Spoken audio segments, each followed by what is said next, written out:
Welcome to Sasi media. இந்த வாரம் ஒரு மிகப்பெரிய ஒரு மாற்றத்தை கொண்டு வர போகிற வாரம் அப்படிங்கிறதுல எந்த மாற்று கருத்தும் கிடையாது. ஏன்னா நாமினேஷனில் எல்லாருமே வந்துட்டாங்க. எல்லாருமே வந்துட்டா யாருக்கு அதிக ஓட்டு அப்படிங்கிறத இந்த வாட்டி நம்ம கண்டுபிடிச்சிடலாம். யாருக்கு அதிக ஓட்டு வருதோ அவங்க தான் டைட்டில் வின்னர். அது வழக்கமாக அப்படி தான். ஒரு 2வது வாரமே 3வது வாரமே அது கணிச்சிடலாம். சரி, எதுக்காக எல்லாருமே நாமினேட் செய்யப்பட்டாங்க அப்படிங்கிறது, அதில் ஒரு சில பேர் வரல, அவங்க ஏன் தப்பிச்சாங்க அப்படிங்கிறத மட்டுமே இந்த வீடியோவில் நம்ம பேச போகிறோம். நீங்கள் இன்னும் நம்ம சேனலை சப்ஸ்கிரைப் பண்ணால் சப்ஸ்கிரைப் பண்ணிட்டு இந்த வீடியோவை லைக் பண்ணிடுங்க. ஃபஸ்ட்டு எடுத்த உடனே போன வாரம் நடந்த ஒரு சில விஷயங்கள் தான் பிக் பாஸ் டீமையே ஓரளவு எரிச்சலடைய வச்சிருச்சு. அதுக்கு காரணம் என்னன்னு பார்த்தீங்கன்னா, மெயினான ஒரு ரீசன் நாமினேஷனில் 3வது வாரம் ஒரு 5 பேர் வந்திருக்கானுங்க அப்படின்னா ரொம்ப ஸ்ட்ராங்காக இந்த வீட்டுக்குள்ளே குரூப்பிசம் வந்துருச்சு. இப்படியே கொண்டு போனால் கேம் டெவலப் ஆகாது, ரொம்ப டிஆர்பி கம்மியாயிரும் அப்படிங்கிறதுனால தான் வீட்டுக்குள்ளே இருக்கிற எல்லாரையுமே பொழந்து எடுத்தார். ஆனால் அவங்க செஞ்ச எந்த ஒரு விஷயத்தையும் அவர் கை வைக்கல. நல்லா பார்த்தீங்களா? நீ இந்த விஷயம் பண்ண, அந்த விஷயம் பண்ண, அதை பண்ண, இதை பண்ணன்னு சொல்லாமல் ஜென்ரலாக ஒரு விஷயத்தை எடுத்தே அடிச்சிருப்பார். அதுக்கப்புறமேட்டுக்கு அவங்கள பேசவும் விட்டுருக்க மாட்டார். அதாவது நீ செஞ்சதே தப்பு, அப்புறம் என்ன பேசுகிற, அவ்வளோதான். எக்ஸ்பிளனேஷனை அவர் கேட்கல. அவங்க செஞ்ச பர்சனல் விஷயத்தையும் அவர் வெளியில் எடுத்து விடல. நீ அங்கே போய் காசிப் பண்ண, இங்கே போய் இதை பண்ண, அப்படி பேசியிருக்கவே மாட்டார். அதாவது ஒரே ஒரு விஷயம், எல்லாருக்கும் தெரிஞ்ச விஷயத்தை மட்டுமே எடுத்திருப்பார்.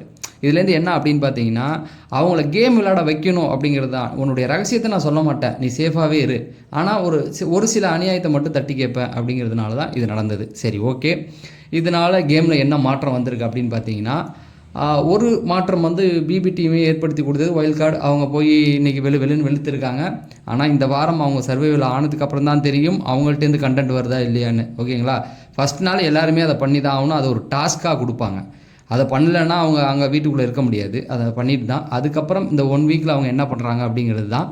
சரி, இந்த வாரம் நாமினேஷனுக்கு தப்பிச்சவங்க 3 பேர் எல்லாருக்குமே தெரியும். ஒருத்தவங்க கனின்னு வாரம் அவங்க சேஃபாக தப்பிச்சிட்டு வராங்க. ஆனால் அடுத்த வாரம் தப்பிக்க மாட்டாங்க, வந்துடுவாங்க. அதில் எந்த ஒரு மாற்று கருத்தும் கிடையாது. அடுத்தது சுபிக்ஷா. என்னவோ தெரியல, சுபிக்ஷா தப்பிச்சிக்கிட்டே இருக்காங்க. தப்பிக்கிறதுனால அவங்க சீக்கிரம் வெளில போவாங்கங்கிறது தான். ஏன்னா ஓட்டிங் மக்களை சந்தித்தா தான் மக்களுக்கு அவங்க ஞாபகம் வரும், ஓட்டு போடணும்னு தோணும். சும்மாவே வீட்டுக்குள்ளே சேஃபாக தப்பிச்சிடலாம். அந்த பொண்ணு தப்பிச்சு அப்படியே போயிடலாம், கொஞ்ச நாள் இருந்துடலாம், ஒரு வருமானம் வரும் அப்படிங்கிற ஒரு கணக்கு தவிர டைட்டில் வின் பண்ணுறதுக்கான எந்த ஒரு முயற்சியும் எடுக்கலை அப்படிங்கிறது நல்லாவே தெரியுது. அதனால் ஒதுக்கிடலாம். அடுத்தது பார்த்தீங்கன்னா கேப்டன் நான் கேள்விப்பட்ட வரைக்கும் இப்போ போன திவ்யா வந்திருக்காங்க அப்படிங்கிறாங்க. நான் ஏற்கனவே சொல்லியிருக்கேன் ஒரு வீடியோவில், அவங்க ரொம்ப போல்டான ஆள், பயங்கரமாக பேசக்கூடியவங்க அப்படின்னு.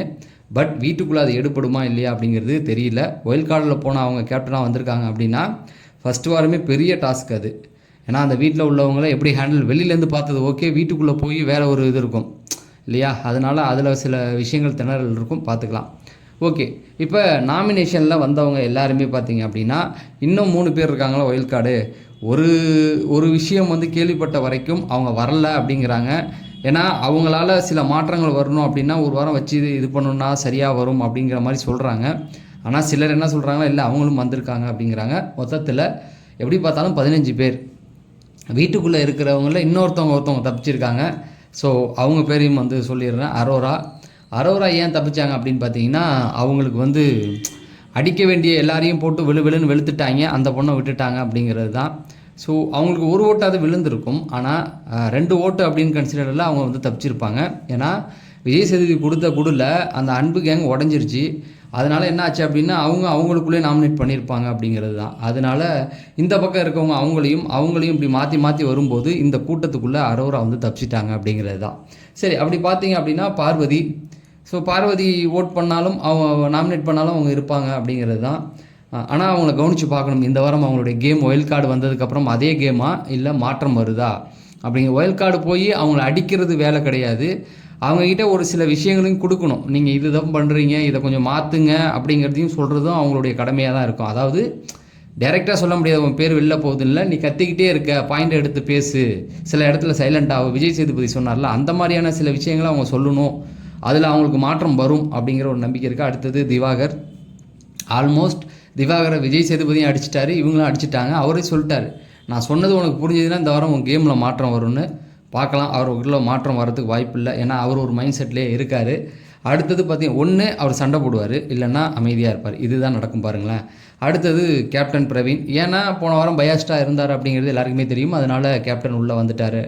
அடுத்தது கமருதீனை பொறுத்த வரைக்கும் போன வாரம் எந்த ஒரு பெரிய விஷயங்களில் ஈடுபடலனாலும் திவாகருடைய ஓட்டை அவர் வந்து கன்ஃபார்மாக வாங்கியிருப்பார். ப்ளஸ் அந்த அன்பு கேங்கில் ஒரு சிலர் யாராவது வந்து அவரை நாமினேட் பண்ணியிருப்பாங்க, அதில் வந்து எந்த மாற்று கருத்தும் கிடையாது.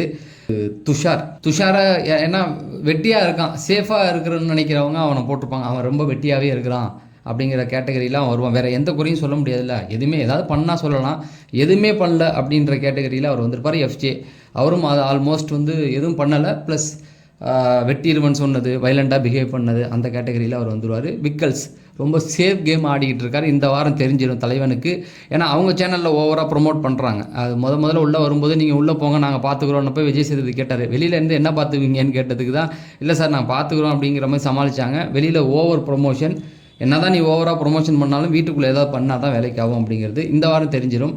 ரம்யா, ஸோ அவங்க எந்த கேட்டகரி, ஏன்னா விஜய் சேதுபதியை போட்டு புரட்டி எடுத்துட்டாரு அப்படிங்கும்போது அவங்க வந்திருப்பாங்க சண்டை அப்படிங்கிறதுனால. அடுத்தது கெமி, அப்பா வந்தாங்களே, அதாவது வாரமோ 2வது வாரமோ வந்த ஒரு ஆள், அதுக்கப்புறம் வீட்டுக்குள்ளே அவங்க இருக்காங்க. நேற்று விஜய் சேதுபதி எபிசோட்லேயே அவங்கள பார்க்க முடியலன்னா என்ன பண்ண முடியும்? நம்ம துஷாரையாவது காமிச்சாங்க ஒரு சீனு, இவங்களை அது கூட காமிக்கல, ஒரே ஒரு இடத்துல எங்கேயோ காமிச்சாங்க. அதுக்கப்புறமேட்டுக்கு நம்ம விக்ரம்ன்றனே நம்ம வினோத் அவர்கள் போன வாரம் கொஞ்சம் ஆடிட்டார். கொஞ்சம் அந்த ரம்யா விஷயம் வெளியில் போயிட்டுருக்குது. ப்ளஸ் ஆனால் ஓட்டுகள் உருட்டெலாம் இருக்குது. அதுக்கப்புறமேட்டுக்கு பார்த்திங்கன்னா நம்ம சபரி வருவார்னு எதிர்பார்த்துக்கிட்டு இருந்தாங்க. ஸோ இவங்கெல்லாம் வந்துட்டாங்க. இதில் பிரஜன், சாண்ட்ரா ப்ளஸ் அமித் இவங்க எல்லாருமே வந்திருக்கதாகவும் ஒரு செய்தி வந்துட்டுருக்கு. அது நாளைக்கு இன்னும் ஒரு மணி 2 மணிக்குள்ளே அது தெரிஞ்சிடும் லைவ் பார்த்தா. இதில் அமித் வந்து ஒரு பெரிய நம்பிக்கையாக இருக்கார் எல்லாருமே, அவரால் கேமில் ஒரு பெரிய மாற்றம் வரும் அப்படிங்கிற ஒரு எதிர்பார்ப்பு. பிரஜன், சாண்ட்ரா மேலே பெருசாக இல்லை, வம்புகள் சண்டைகள் தான் வரும். அமித் வந்து கடைசி வரைக்கும் ட்ராவல் பண்ணுவார், அந்த நம்பிக்கை எல்லாருக்குமே இருக்குது, இதை கவனித்து வச்சுங்க. ஸோ இத்தனை பேர் உள்ளே வந்துட்டாங்க. இதில் வெளியில் போகிறதுக்கான ரொம்ப ஆட்கள் கம்மி. பார்த்திங்கன்னா 3 பேர் சொல்லலாம், துஷார், கெமி, விக்கல்ஸ். என்னன்னு தெரியல, பிஆர் ரூட் இருக்கா இல்லையான்னு தெரியல.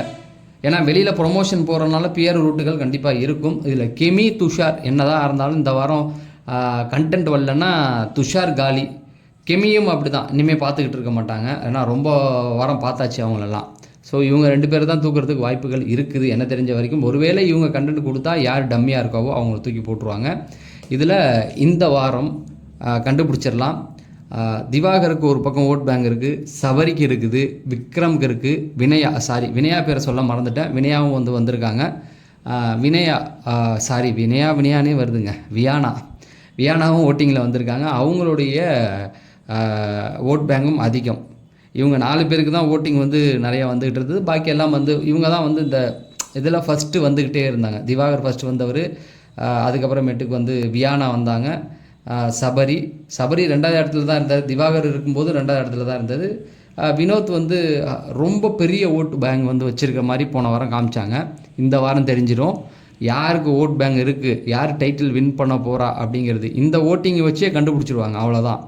இது ஆடியன்ஸ் மைண்டில் ரெஜிஸ்டர் ஆகிடுச்சுன்னா அப்படியே வந்துக்கிட்டு இருக்கும். அதுக்கப்புறமேட்டுக்கு ஆடியன்ஸுடைய மனநிலை மாறிடும். இது வரைக்கும் யாருக்கும் சப்போர்ட் பண்ணாமல் எல்லாருமே இருக்காங்க.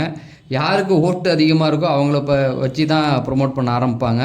அப்போ ஓட்டு இருக்கவங்களுக்கு தான் மக்கள் சக்தி இருக்குமா, அந்த 4 பேரை மெயின் ஒரு 4-5 பேரை எடுத்துக்கிட்டு அவங்கள பற்றி பேச ஆரம்பிக்கும் போது ஆடியன்ஸ் ஆட்டோமேட்டிக்காக அந்த 5 பேர் இல்லைனா ஒரு 4 பேருக்கு கூடிரும். அவங்கள சுற்றி தான் அதுக்கப்புறம் கேம் நடக்க ஆரம்பிக்கும். அவங்கள தான் வெளியில் ப்ரொமோட் பண்ண ஆரம்பிப்பாங்க. இது ஒன்று. அதனால் வெற்றியாளர் யார் அப்படிங்கிறது இந்த வாரம் கணித்து விடலாம் அப்படிங்கிறது தான். தொடர்ந்து நம்ம சேனலில் அப்டேட் கொடுத்துக்கிட்டே இருப்போம். அது தெரிஞ்சுக்க நம்ம சேனலை சப்ஸ்கிரைப் பண்ணுங்கள். நம்ம அடுத்த வீடியோவில் சந்திப்போம். நன்றி, வணக்கம்.